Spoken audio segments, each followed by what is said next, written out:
en el tema de la creación de una empresa y pues son 43 puntos que, por decirlo así, que lleva a la constitución de una empresa. Eh, para hacer un trabajo como, por ejemplo, eh, hacer un plan de contratación, pues la empresa ya tiene que estar constituida. Vamos a constituir la empresa, vamos a presentarle todo el lunes y ahí incluimos lo que hemos visto hasta ahora o vamos a hacer lo que mencionó Miguel, vamos a como un checklist de, tenemos que tener el logo, visión, misión, manual de funciones y como si la empresa ya estuviera constituida. El Sí, tema legal es lo que digo, a lo que me refiero. Vamos a mostrarle todo el tema legal, no, ¿no? esa parte no, esa parte no, esa parte no, solamente centrémonos como que estuviéramos trabajando desde el área de talento humano, ¿no? Entonces, se crea la empresa, misión y visión, toda esta cuestión para darle forma a la empresa y todo lo que se trabaja en talento humano. Listo, no es más. No tienen que hablar de políticas salariales, ni la parte legal, ni absolutamente no, pues porque no lo requerimos por ahora, ¿no? Ya si ustedes consideran que eso es una muy buena opción para emprender ustedes en su vida profesional y personal, pues a partir de ahí ya lo pueden hacer mucho más claro y mucho más efectivo. Pero por ahora es como una actividad académica. Pero no nos vamos a centrar en esa parte que su merced dice, Naim, de la parte legal como tal. No, por ahora eso no. No, por ahora Vale, pues muchas gracias. no, por lo menos en mi materia. Entonces eso es lo que tienen que hacer, por favor. Eh, con los grupos que Miguel me hizo el favor de enviármelo al correo. ¿Listo? Entonces, eso es, Miguel, que miremos esa parte y que vayamos alimentando la empresa con lo que hemos venido trabajando, incluyendo el tema de mañana. ¿Listo? Eso es. Y ahorita pues conversamos contigo, Angélica, para lo que necesito que hagas el martes, porque nos queda el tema de capacitación, pero quiero que manejes unas nuevas tendencias de la capacitación que se trabaja en las empresas. ¿Listo, Angélica? Pero ya te digo qué temas tienes que trabajar. De acuerdo, sí, señor. Listo. Sigamos. Listo. Entonces les estaba mencionando o estábamos hablando de lo del tema del estrés y qué lo provoca, cómo se manifiesta, qué pasa con las personas, qué pasa con la empresa cuando tiene altos niveles de estrés sus trabajadores, cómo se trata de minimizar el estrés, cómo se trata de solucionarlo. Ahí nos dieron unas recomendaciones que también yo se les había explicado anteriormente. Ahora, una de las cosas importantísimas que uno quiere tener en su empresa o en sus trabajadores es la parte motivacional. La parte motivacional es un factor importantísimo también. A mayor motivación, bajo nivel de estrés. A mayor estrés es porque hay una muy baja motivación. Entonces, el tema que vamos a trabajar ahorita es precisamente eso de la parte motivacional. ¿Qué es ese tema de la motivación? ¿Sí? Entonces, permítanme, les voy a presentar pues ese tema de la motivación. Ya les comparto la pantalla para que se me pierda el cursor a veces.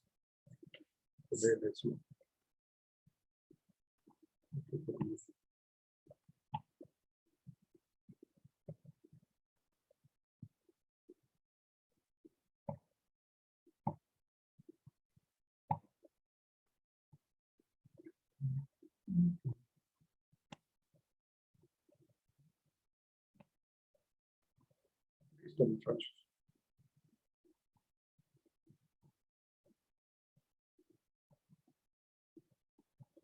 Cuando nosotros hablamos pues, del tema de la motivación, Uno tiene que empezar por el principio. Entonces, para ustedes, ¿qué es motivación, muchachos? ¿Qué creen ustedes Beneficios. que sea la motivación? Yo lo entiendo más como beneficios. O como animar, ¿no? Como animar a una persona. Bueno, ojo con eso porque estamos hablando de la automotivación. Cuando hablamos de la motivación personal, ¿no? Lo que ustedes están diciendo es válido, ¿no? Hablamos de beneficios, hay personas que se motivan mucho más porque le incrementan el sueldo, hay personas que se motivan más porque los mandan a pasear. Entrecortado, profe, qué pena. ¿Cómo? Es que escuché como entrecortado, qué pena. Y lo que tú decías también, de que es una manera de como alentar a la gente, claro.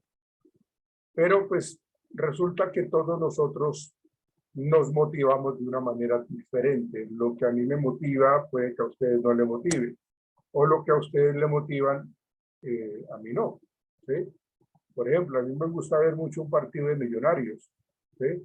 Entonces, eso es una muy buena motivación para mí. Seguramente para ustedes no. ¿Sí? Pero por ahí se están riendo más de uno por ahí. No sé por qué hacen caras.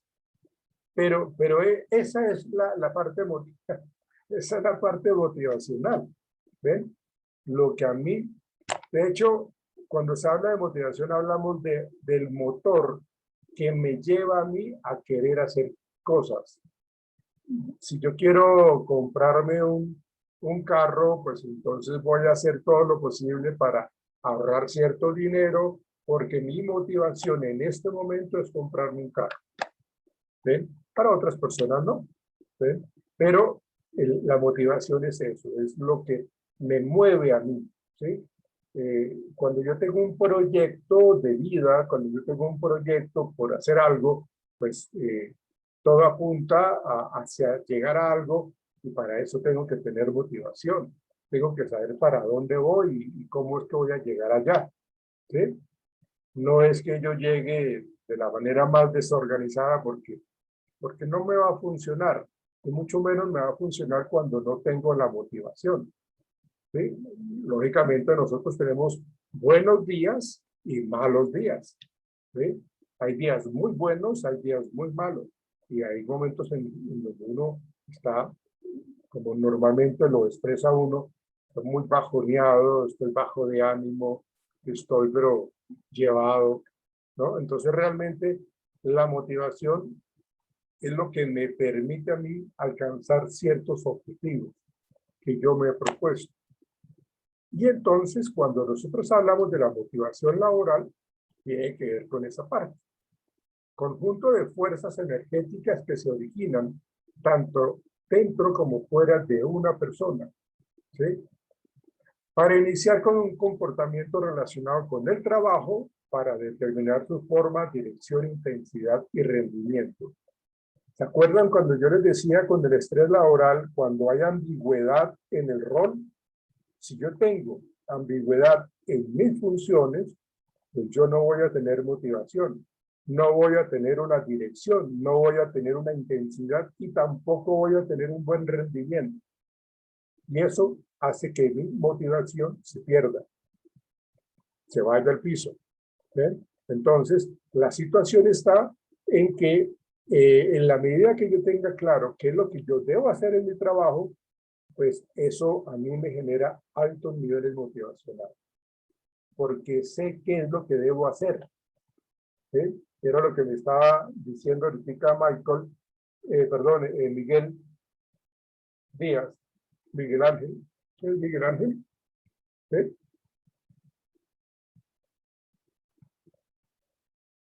Sí, Miguel. ¿Pero tiene audio, Miguel? Sí, sí tiene audio, ¿no?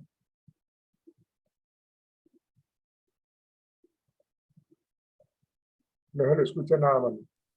Sí, profe, qué pena, es que no sé por qué no se activa. Ok, bien. Entonces, como decía Miguel ahorita, decía, necesitamos hacer una lista, un checklist de lo que necesitamos hacer para esa presentación. Entonces, en la medida que se conozca lo que tiene que hacer, seguramente lo voy a hacer de una manera mucho más ágil, mucho más correcta, mucho más adecuada, y eso pues me genera motivación, porque sé qué es lo que tengo que hacer. Sé para dónde debo dirigir mis comportamientos, mis energías, mis estrategias. ¿Ven? Pero cuando uno está desmotivado, cuando no hay buena motivación, pues eso implica pues una perdera de tiempo en un contexto laboral, familiar, lo que sea. ¿Sí? Por eso acá hay esta imagen de amo mi trabajo o yo odio mi trabajo. ¿Sí? Entonces, realmente la percepción, la interpretación que hace la gente de su contexto laboral cambia de una persona a otra. ¿Sí?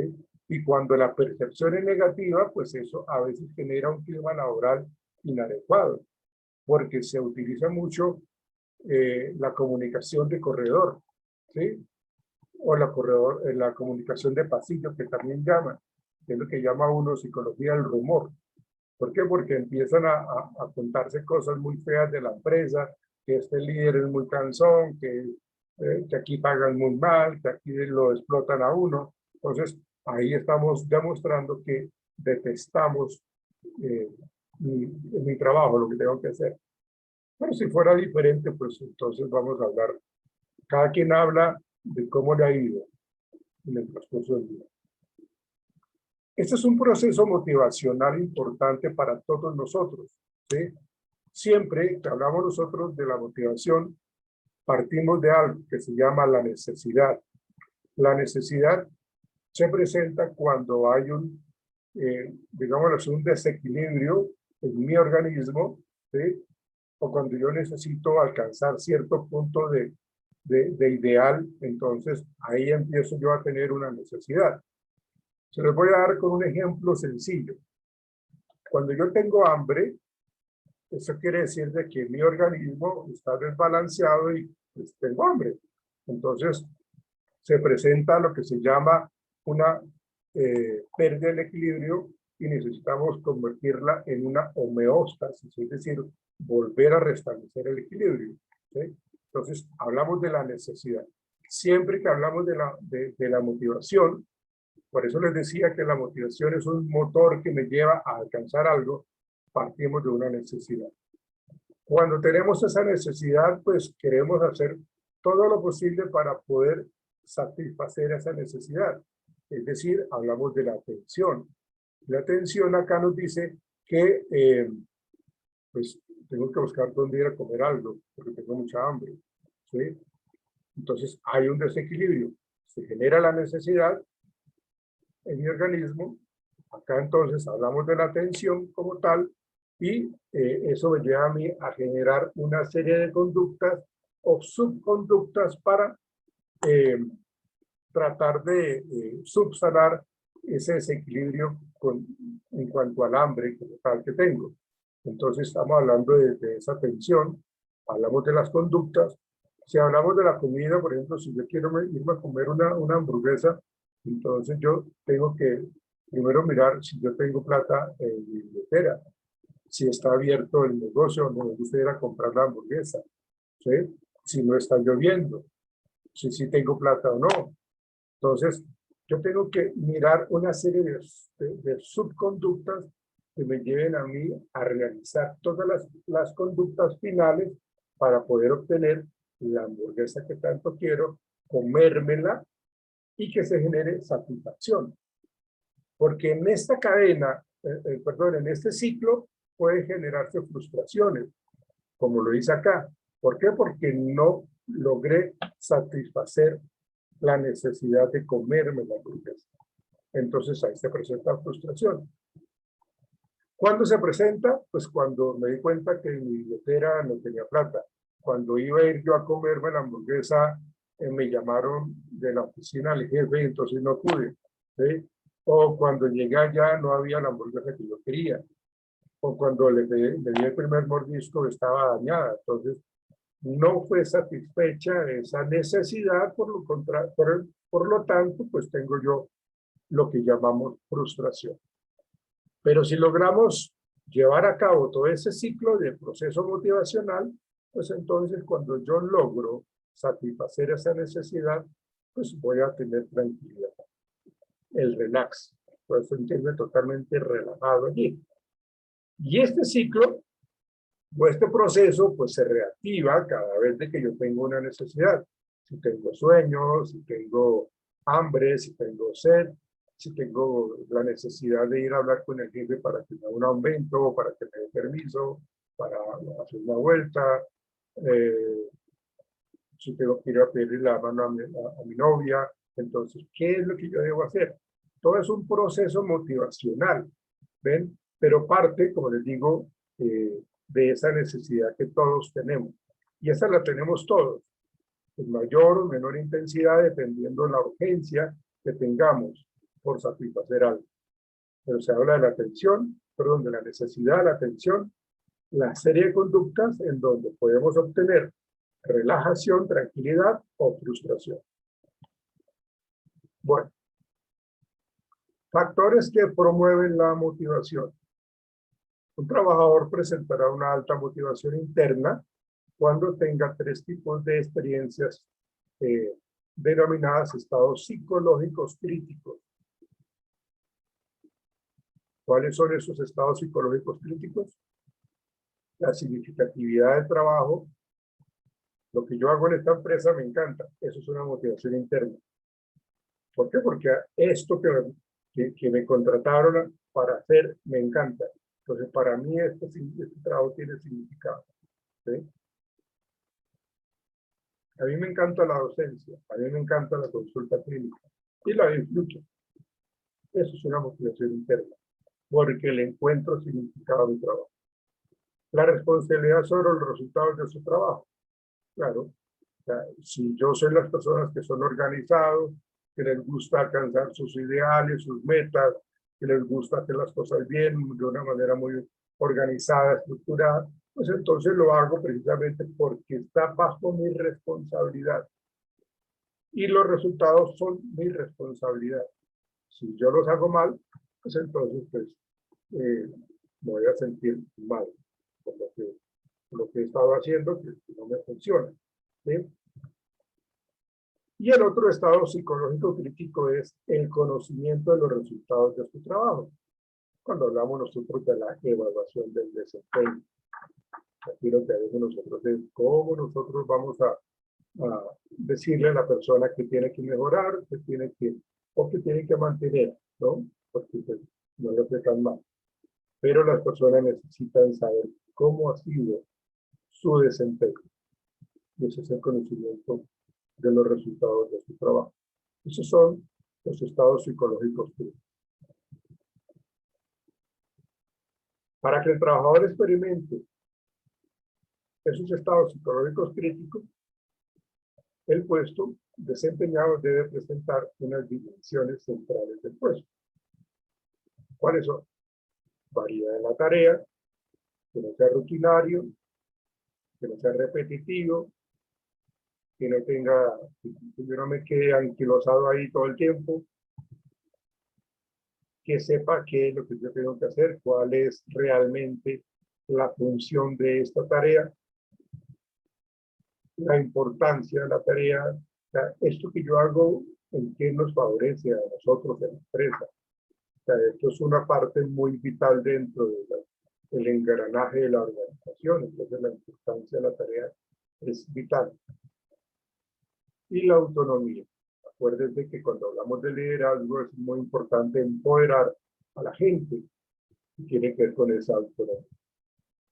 La retroalimentación, que tiene que ver muchísimo con los resultados que yo arrojo y cómo fueron interpretados y qué tal me fue. Entonces es la retroalimentación. Inclusive se puede hablar también de autorretroalimentación, siendo pues, bastante objetivos y críticos al respecto. Hay unos principios motivacionales, que es el principio de la predisposición, el por qué, lo tengo que cambiar por el por qué no. Esto es inaguantable, vamos a cambiarlo por el qué estoy aprendiendo de esta situación.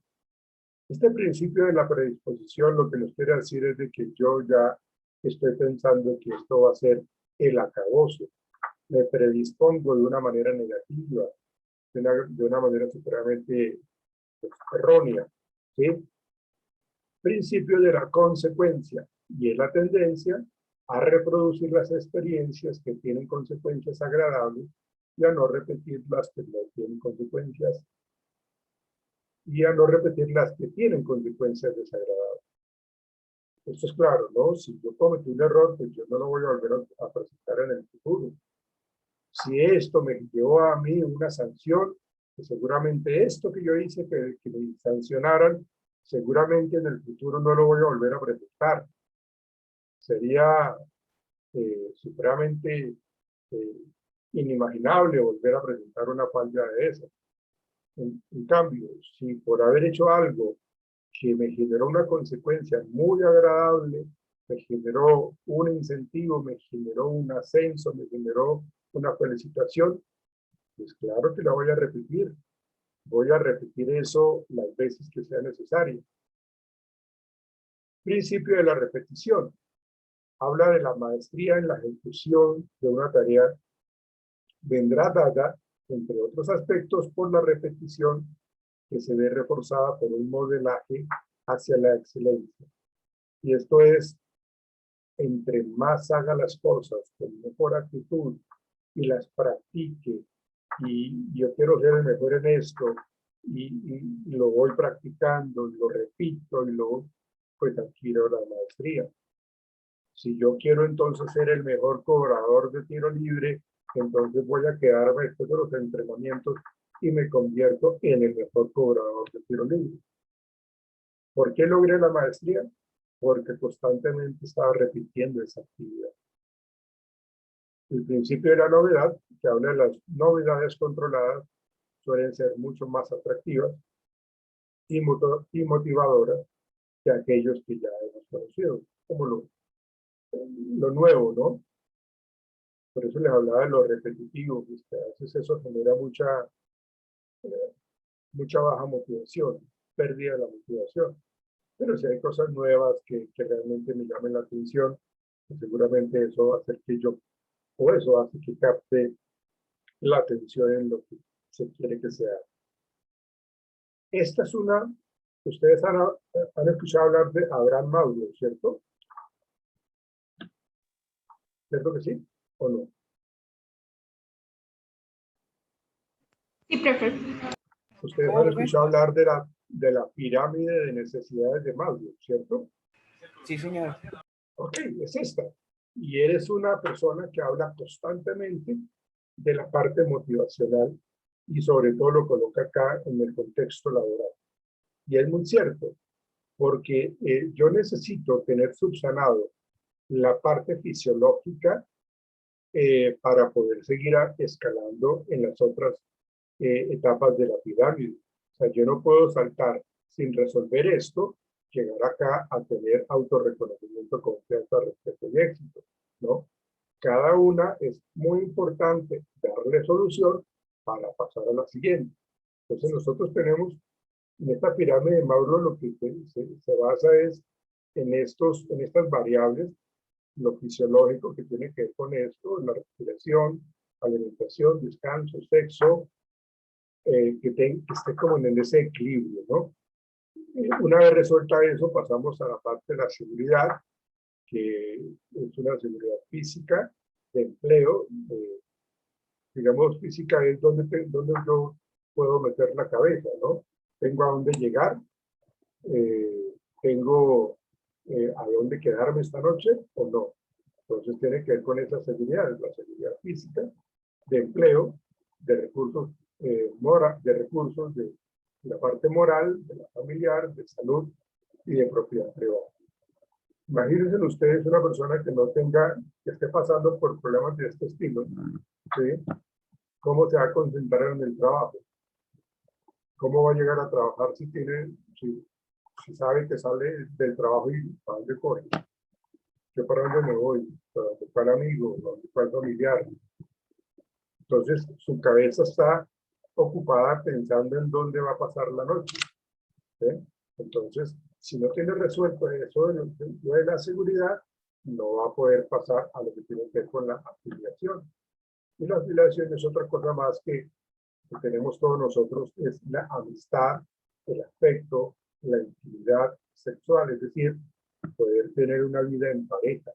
Para yo poder conocer a alguien, yo tengo que tener, digamos, un ingreso económico porque la quiero invitar a tomarse un capuchino, o a ir al cine, o a ir a una obra de teatro. Entonces, pues, para conocerla tengo que tener resuelto primero esa parte del empleo para poder invitarla, ¿sí?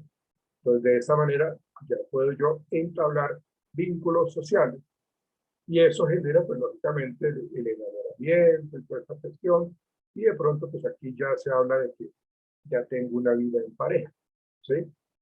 Luego pasamos al reconocimiento, en donde las personas tienen como la necesidad de ser reconocidos o de ser, o el mismo, de ser autorreconocido. Es decir, la persona puede decir, no, mire, yo pertenezco, yo soy egresado de tal universidad, o hago parte de este club, ¿sí? O me reconocen porque yo soy el creador de tal teoría, o soy una persona que trabaja con éxito en lo que hace. Entonces cuando lo saludan en la calle, lo reconocen y lo saludan de una manera muy, muy efusiva. Entonces ahí estamos hablando del reconocimiento. Y por último, la autorrealización, que es la cúspide de esa pirámide de Maslow, que habla de que ahí donde yo llegué, he sido capaz de manejar todo lo anterior y acepto las cosas de una manera muy tranquila. Sé manejar las dificultades que se me puedan presentar, manejo la creatividad para manejarlas, tengo claro que haciendo uso de los valores, de lo moral, puedo tener una vida en pareja muy adecuada, puedo ser un buen ejemplo para mis hijos, ¿ven? Entonces, ahí estamos hablando de que he logrado la autorrealización. Eso es, así a grandes rasgos, lo que tiene que ver con la pirámide de Maslow. Luego hablamos de la teoría X y de la teoría Y, que las pone Douglas MacGregor, en donde, y eso creo que lo habíamos hablado antes. Los supuestos de la teoría X dice que la gente es lo más perezoso posible, carecen de ambición, evitan responsabilidades, todo lo negativo. Necesitan el policía ahí al lado para que funcione.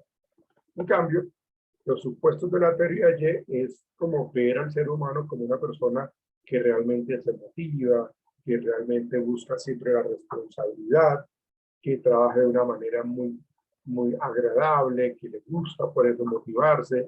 Entonces, digamos que esto es lo positivo, perdón, lo negativo en la teoría X, y acá es como la fase del empoderamiento, de la autonomía de la gente, cuando hablamos de la teoría Y. La teoría bifactorial de Hexberg habla de la insatisfacción y habla de la satisfacción, que son, por eso es bifactorial, porque habla de los dos factores que hacen de que uno se sienta insatisfecho o baja motivación en la empresa, en el trabajo, o que haya una plena satisfacción. Entonces hay excesivo número de normas, o son normas totalmente arbitrarias, hay una supervisión permanente, que es supremamente agotadora, el jefe es supremamente cansón, las condiciones laborales, el ambiente, los espacios, todo genera malestar, ¿sí? Las relaciones, el salario, la seguridad, todo. O sea, acá yo sé que estoy trabajando, pero se termina el contrato y no sé si me vuelvan a llamar. Entonces, eso tiene que ver con la seguridad. En cambio, la satisfacción habla de la realización, que yo hago las cosas acá de una manera muy comprometida y eso me hace sentir realizado. Hay reconocimiento de la gente que me rodea. Las actividades que se desempeñan a cabo son muy valiosas. Tengo responsabilidad, tengo desarrollo de carrera con respecto al avance y al crecimiento personal. Entonces yo comencé como el vigilante y ahorita ya soy el gerente del banco, ¿sí? Entonces eso genera mucha satisfacción. La teoría de las necesidades aprendidas de McClelland. Él habla de 3 necesidades, y son la necesidad de logro, que hay personas que para ellos es importante que le reconozcan lo que han hecho, ¿sí?